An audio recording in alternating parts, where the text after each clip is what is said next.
And welcome back. Before the break, we brought you the story on SWAPO's new president, that is President Netumbo Nandi-Ndaitwah. This is the first time the liberation movement is led by a woman. We now speak to the ANC International Relations Subcommittee Chairperson, Nomvula Mokonyane. Nomvula, good evening. Thank you so much for your time. Really do appreciate it. The ANC and SWAPO have always considered themselves as liberation parties in arms. They consider themselves as friends with a shared history and a shared common ideal.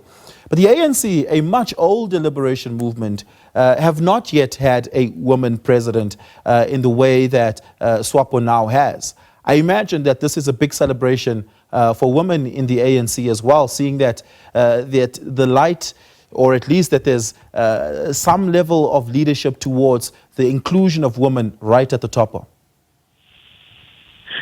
Good evening, Oliver, and good evening to the viewers at home. Firstly, we wanted to congratulate SWAPO. Just the day after the International Women's Day, whose theme is about accelerating action, that indeed they have demonstrated not only to the region but to the world that they mean business about accelerating action. We commend Comrade Nandi as a tried and tested member and leader of SWAPO. The ANC also is observant on how SWAPO is managing its transition, because that is where issues are very important.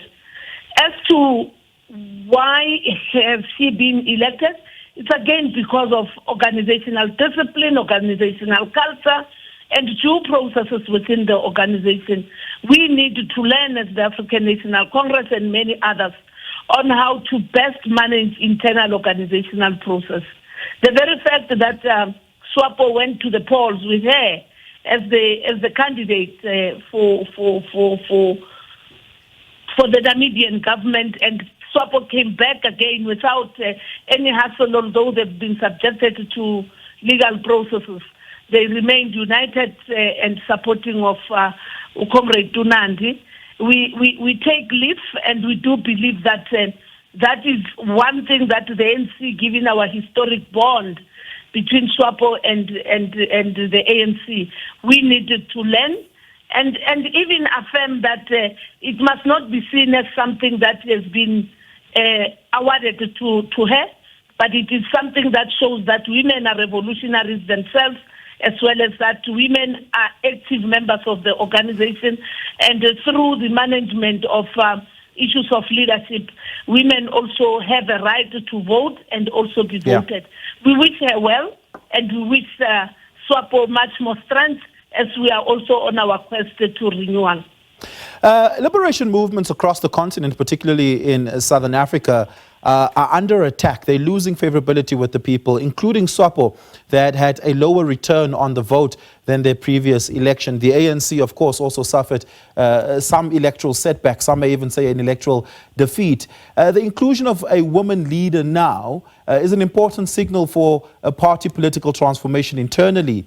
But does it signal that this is a turnaround moment for liberation movements in Southern Africa? It is also a defeat against the regime change agenda. We know what has happened against many of the liberation movements, including SWAPO. The contest towards the elections was not an easy one.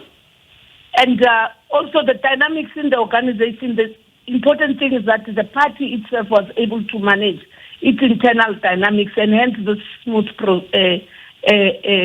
transition and a smooth process.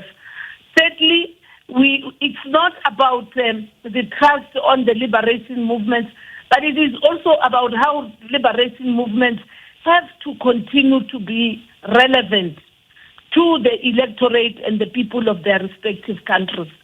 Here we have seen Comrade Nandi being supported not only by members of SWAPO, but even young smart minds of Namibia, young smart minds who supported her.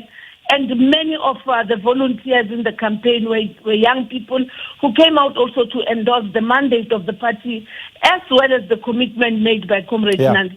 And we do believe that having a woman when you have to manage so many dynamics, it's a symbol that women can be unifiers.